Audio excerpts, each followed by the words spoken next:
vote. You destroy modern India, you destroy the idea of India. So I'd like to conclude by saying vote chori is an anti-national act, and those across the aisle are doing an anti-national act. Thank you.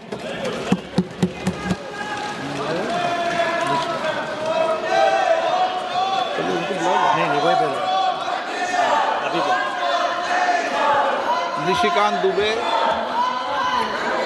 धन्यवाद सभापति महोदय। क्या बोला भाई? आए थे हरिभजन को ओटन लगे कपास। खोदा पहाड़ निकली चुईया। शहीदों की चिताओं पर खड़ी कांग्रेस जिसने भारत को विभाजित किया, आज राहुल गांधी के बयान से मुझे लड़खड़ाती हुई नजर आई सभापति महोदय। ये संविधान की बात करती हुई नजर आई, और मैं 1976 का ये पूरा डिबेट लेकर आया। ये संविधान कैसे कांग्रेस ने तार-तार किया, इसका कोई जवाब नहीं। केवल संविधान की ऐसे किताब नहीं होता है कि शिकारी आएगा, जाल बिछाएगा, दाना डालेगा, उसमें कोई फंसना नहीं। उसी तरह से सभी जो है फंस गए चिड़िया। ये संविधान का किताब जो है राहुल गांधी और उनकी पार्टी के लिए केवल एक उसी प्रकार की कहावत है सभापति महोदय। आप ये समझें, ये 76 में स्वर्ण सिंह की कमेटी बनी 1975 में। उन्होंने सारे इंस्टीट्यूशन को खत्म कर दिया अध्यक्ष महोदय, जिसके लिए आज फिर से लगे हुए हैं। इस संविधान में 121 बार राष्ट्रपति का जिक्र है। इस संविधान में 121 बार राष्ट्रपति महोदय का जिक्र है। आपको आश्चर्य होगा कि एक संशोधन के माध्यम से राष्ट्रपति के सारे अधिकार को कांग्रेस ने खत्म कर दिया। राष्ट्रपति रबर स्टैंप हो गया। राष्ट्रपति जो कैबिनेट कह कर देगी उस पर मोहर मारना उसका अंतिम लक्ष्य हो गया। राष्ट्रपति का इंस्टीट्यूशन खत्म हो गया। इंदिरा गांधी ने इसी वोट चोरी करके जब रायबरेली का चुनाव जीता और जब फैसला हुआ कोर्ट का, तो ऐसा सिचुएशन इस व्यक्ति ने पैदा किया, इस पार्टी ने पैदा किया कि आपको आश्चर्य होगा कि 3 जज को बाईपास करके एक ऐसे चीफ जस्टिस को बना दिया जो 8.5 साल तक इसका मुख्य न्यायाधीश रहा। प्रेस की पूरी स्वतंत्रता खत्म हो गई। इंडियन एक्सप्रेस के एडिटर रामनाथ गोयनका से लेकर सारे लोग जो कुछ को कहते थे, और ये केवल इस संविधान संशोधन में हुआ।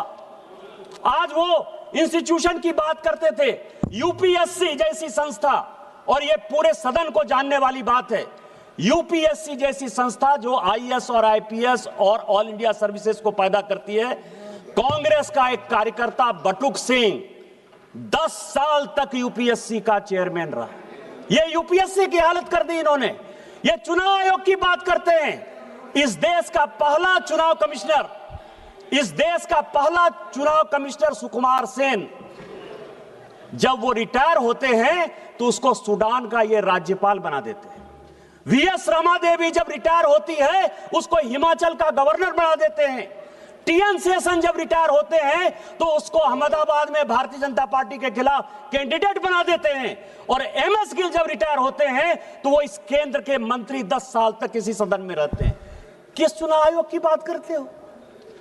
किस ईमानदारी की बात करते हो? किस पारदर्शिता की बात करते हो? कौन सी कांग्रेस की बात करते हो? सीबीआई की बात कर रहे थे। अश्वनी कुमार जो सोनिया गांधी जी और राहुल गांधी का सिक्योरिटी अफसर था, वो सीबीआई का डायरेक्टर बनाया जाता है। रंजीत सिन्हा जो कांग्रेस के अहमद पटेल के यहां रोज बैठता था और जिसकी डायरी पकड़ाई कि उसने कांग्रेस के कितने नेता कब कहां गए, उसको सीबीआई का डायरेक्टर बना देता। कौन सी बात कर रहे हो यार? सीबीआई का यही हाल, आईबी का यही हाल। एमके नारायण को जो है ढोते रहे, कभी गवर्नर बना दिए, केवल कभी नेशनल सिक्योरिटी एडवाइजर बना दिए। किस तरह की बात करते हो? हाँ, हम आरएसएस के हैं, हम आरएसएस के हैं। मुझे गर्व है कि हम आरएसएस के हैं, और आरएसएस के इसीलिए हैं कि ऋण है शरीरों में, ऋण है शहीदों का, मगर कैसे चुकाएंगे? ऋण है शहीदों का, मगर कैसे चुकाएंगे? लहू की जब तक बूंद है तब तक तिरंगा लहराएंगे। यही आरएसएस का मापदंड है और यही हमारा विषय है। अध्यक्ष महोदय, वोट चोरी और एसआईआर, ये पूरा डॉक्यूमेंट जो है राहुल गांधी के लिए ही लेके आया। ये 1980 का, अध्यक्ष महोदय, ये 1980 का कांग्रेस का, ये क्या करना चाहते हैं ये देश को जानने वाला विषय है सर। और मैं सबसे पहले ये बताऊंगा, ये 1980 का जवाब है। पी शिवशंकर का कांग्रेस के मंत्री थे। इंद्रजीत गुप्ता जो है उन्होंने प्रश्न पूछा और ये कॉन्स्टिट्यूएंसी वाइज बिहार का ही चुनाव, चूंकि अभी डॉक्टर संजय जायसवाल बोल रहे थे, बिहार के काफी लोग बोले कि एसआईआर के बाद हम बड़े बहुमत से जीत कर आए हैं।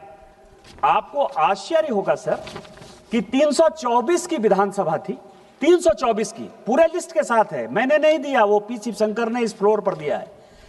81 विधानसभा में दोबारा पोल करना पड़ा, काउंटर मांड हुआ था। और इस 81 विधानसभा में यदि आप कहेंगे तो उसका नाम पढ़ दूंगा सर। विश्रामपुर में 50 जगह जो है बैलेट बॉक्स छीन लिए गए रास्ते में आते हुए। पांकी में बूथ नंबर 28 पर जो है सारे छीन लिए गए।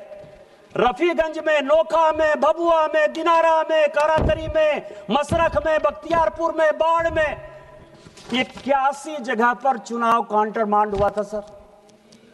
इसी बैलेट पेपर के कारण schedule caste, schedule tribe, OBC को वोट नहीं देने दिया जा रहा था सर।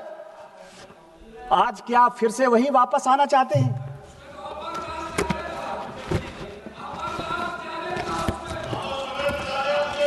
ये मैं आपको सभापति महोदय, ये सभी लोगों ने कांग्रेस से लेकर डीएमके से लेकर टीएमसी तक वाईएसआरसीपी ने जो है ईवीएम की बात की। ये ईवीएम की पूरी हिस्ट्री लेकर आओ सर, पूरी हिस्ट्री है। हिस्ट्री किसने, ये ईवीएम कौन लेकर आया? ये ईवीएम कांग्रेस लेकर आई सर। पहली बार ईवीएम, आपकी जानकारी के लिए, 1987 में पायलट प्रोजेक्ट के नाते राजीव गांधी जी लेकर आए। ये ईवीएम की पूरी हिस्ट्री है। और 91 में जब नरसिम्हा राव की सरकार आई तो उन्होंने तय किया कि ईवीएम आएगा। और ईवीएम आएगा, ऐसे नहीं आएगा सर। ये सारी रिपोर्ट है सर, ये रिपोर्ट है 1961 के सेलेक्ट कमेटी की और ये रिपोर्ट है 1971 की सेलेक्ट कमेटी की। ये पूरे पार्लियामेंट को जानने वाली बात है। दोनों रिपोर्ट के अध्यक्ष जगन्नाथ राव कांग्रेसी थे और जो 1971 की रिपोर्ट बनी उसमें एचआर गोखले जो कांग्रेस के लॉ मिनिस्टर थे। और दोनों रिपोर्ट में क्या कहा? दोनों रिपोर्ट में यह कहा कि एसआईआर की आवश्यकता है, स्पेशल इंटेंसिव रिवीजन होना इलेक्टोरल फॉर्म्स का सबसे बड़ा विषय है। 1961 में भी यही कहा, 1971 में भी यही कहा। और दूसरी बात कही 1961 में कि चुनाव इलेक्ट्रॉनिक वोटिंग मशीन से होनी चाहिए, क्योंकि राजस्थान के तत्कालीन, जिस राज्य से आप आते हैं सर, राजस्थान के तत्कालीन मुख्यमंत्री मोहनलाल सुखाड़िया का भी चुनाव अवैध इसी आधार पर हुआ था कि पूरे के पूरे बूथ लूट लिए गए। इतना ही नहीं हुआ था सर, इतना ही नहीं किया इन लोगों ने। यदि चौटाला की बात करें तो पूरा का पूरा मेहम का चुनाव काउंटर मांड हो गया था। पटना का चुनाव पूरा आरजेडी ने लूट लिया था। इंद्र कुमार गुजराल प्रधानमंत्री के तौर पर वहां चुनाव लड़ने के लिए गए थे, पूरा का पूरा उन्होंने लूट लिया था। और इस कारण से कहा गया कि ईवीएम की आवश्यकता है, नहीं ईवीएम होगा तो ये चुनाव पूरे रिगिंग हो गए। दूसरा, अटल बिहारी वाजपेयी जी इस कमेटी के मेंबर थे और एल.के. आडवाणी मेंबर थे। उन्होंने कहा कि बूथ वाइज ही काउंटिंग करो, क्योंकि आप लोग जब चुनाव के रोल को घुमाते हो तो उसमें बूथ से पता नहीं चलता है तो क्या तर्क दिए गए आपको पता है सर? यह तर्क यह दिया गया कि बूथ वाइज यदि काउंटिंग करने लगेंगे तो जितने ये गुंडे बदमाश मवाली हैं वो वोटरों को मारेंगे। इसीलिए आपको ध्यान हो, उस वक्त काउंटिंग वो होती थी जिसमें कि सभी बूथों को मिला दिया जाता था और जिसमें इनको रिगिंग करने की सबसे बड़ी सुविधा होती सर।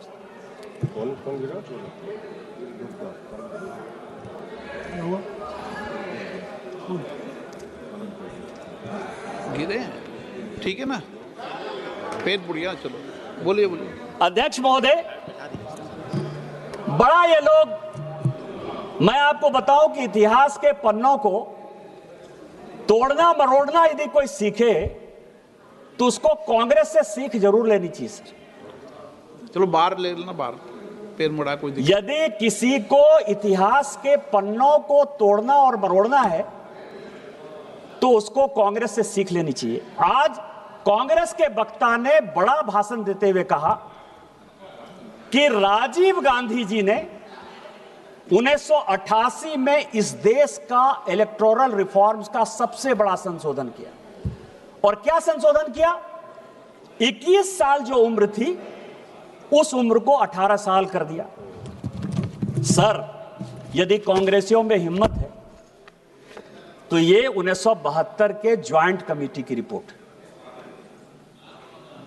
1972 के ज्वाइंट कमेटी की रिपोर्ट है जिसने कि ये रिकमेंड किया कि 21 साल के बदले 18 साल होना चाहिए और उसको करने में अटल बिहारी वाजपेयी और लाल कृष्ण आडवाणी का नोट ऑफ डिसेंट